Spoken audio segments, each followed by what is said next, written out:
मैं डॉक्टर मनीषा शर्मा आप सभी का हृदय से स्वागत करती हूँ। आज की इस वीडियो में मैं आपको पापमोचनी एकादशी के बारे में विस्तृत जानकारी दूंगी। पापमोचनी एकादशी कब है, इसके पारण का समय क्या है, पापमोचनी एकादशी का महत्व क्या है और आज के दिन हमें क्या ऐसे कार्य करने चाहिए जिससे भगवान विष्णु की कृपा प्राप्त हो सके और हमें कुछ सावधानियां भी रखनी चाहिए। तो चलिए अपने इष्ट देव को प्रणाम करते हुए आज की वीडियो का शुभारंभ करते हैं। हिंदू धर्म में पापमोचनी एकादशी का व्रत करना बहुत ही शुभ माना जाता है। हिंदू पंचांग के अनुसार हर साल चैत्र मास के कृष्ण पक्ष की एकादशी तिथि को पापमोचनी एकादशी का व्रत रखा जाता है। इस दिन भक्त भगवान विष्णु की पूजा करते हैं, उपवास रखते हैं। श्री हरि उन पर अपनी विशेष कृपा बनाए रखते हैं। परिवार में सुख समृद्धि बनी रहती है।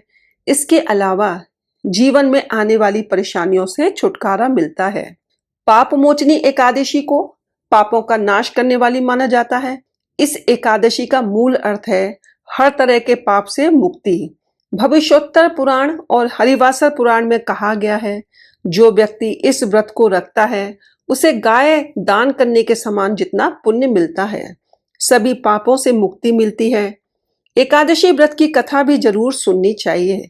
ऐसा करने से मोक्ष की प्राप्ति होती है। इस दिन किए गए दान पुण्य और सत्कर्मों का फल भी अनेक गुना बढ़ जाता है। तो चलिए अब जानते हैं कि एकादशी तिथि कब शुरू होगी और कब समाप्त होगी। इस बार पापमोचनी एकादशी 25 व 26 मार्च दोनों दिन मनाई जाएगी। पंचांग के अनुसार चैत्र माह के कृष्ण पक्ष की एकादशी तिथि 25 मार्च की सुबह 5:05 से शुरू होकर 26 मार्च को प्रातः 3:45 पर समाप्त होगी। उदया तिथि के आधार पर एकादशी तिथि मंगलवार 25 मार्च को है। पापमोचनी एकादशी का हरिवासर 26 मार्च को सुबह 9:14 तक है।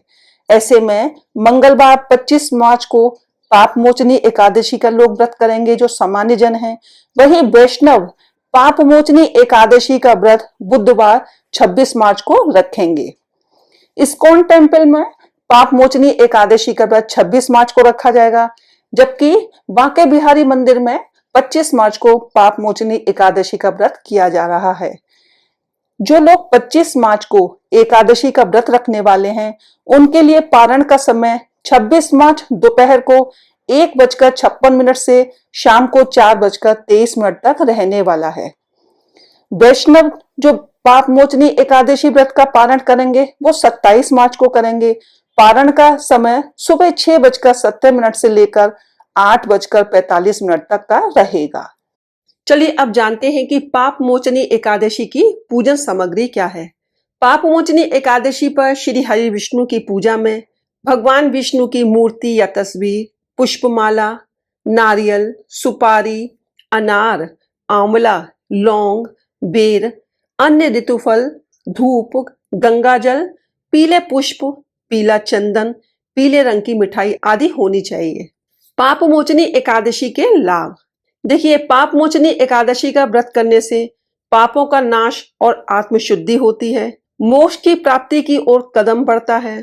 सौभाग्य, शांति और समृद्धि का आशीर्वाद प्राप्त होता है। मन की शुद्धि और सकारात्मक विचारों का विकास होता है। पितरों का तर्पण और उनका आशीर्वाद भी प्राप्त होता है। चलिए अब जानते हैं कि पापमोचनी एकादशी के दिन हमें क्या कार्य ऐसे करने चाहिए जिससे भगवान विष्णु की कृपा हमको प्राप्त हो सके। यदि आपको नौकरी में मेहनत के बाद भी तरक्की नहीं मिल रही है तो भगवान विष्णु को 8 बादाम और 1 जटा वाला नारियल अर्पित करना चाहिए। धन में वृद्धि के लिए एकादशी की रात भगवान विष्णु की पूजा करें। उनके लिए 9 मुखी दीपक प्रज्वलित करें। सुख और समृद्धि के लिए पीपल के पेड़ में जल अर्पित करें, क्योंकि पीपल के पेड़ में भगवान विष्णु का वास होता है। तो 1 लोटा जल उसमें शक्कर मिलाकर पेड़ की जड़ में अर्पित करना चाहिए। यदि आप समाज में अपनी एक अलग पहचान बनाना चाहते हैं तो आज मंदिर में जाकर श्री विष्णु को इत्र अर्पित करें। इत्र अर्पित करने के बाद भगवान के चरण स्पर्श करें और उसी इत्र से थोड़ा सा इत्र अपने ऊपर भी लगा लें।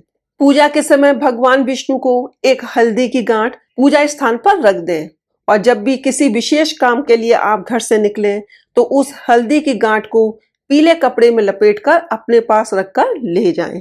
चलिए अब जानते हैं कि आज के दिन हमें क्या सावधानी रखनी चाहिए।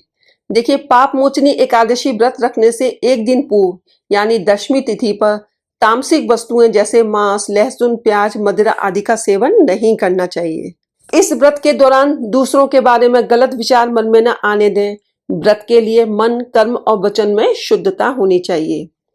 पाप मोचनी एकादशी व्रत की पूजा के समय में व्रत कथा का श्रवण या पाठ अवश्य करें। एकादशी व्रत वाले दिन बाल, नाखून काटने और दाढ़ी बनाने से बचना चाहिए।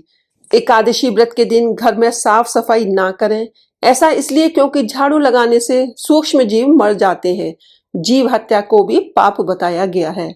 जिस प्रकार से गुरुवार व्रत में साबुन, शैम्पू या सर्फ का प्रयोग करने की मनाही होती है, वैसा ही एकादशी व्रत में भी करते हैं। एकादशी व्रत रखने वाले व्यक्ति को बैगन, चावल, मूली, सेम, जौ, मसूर की दाल, पान आदि नहीं खाना चाहिए। एकादशी व्रत रखने वाले व्यक्ति को किसी भी तरह के पेड़ पौधे को भी नहीं तोड़ना चाहिए। उस दिन तुलसी पत्र तोड़ना भी वर्जित माना गया है।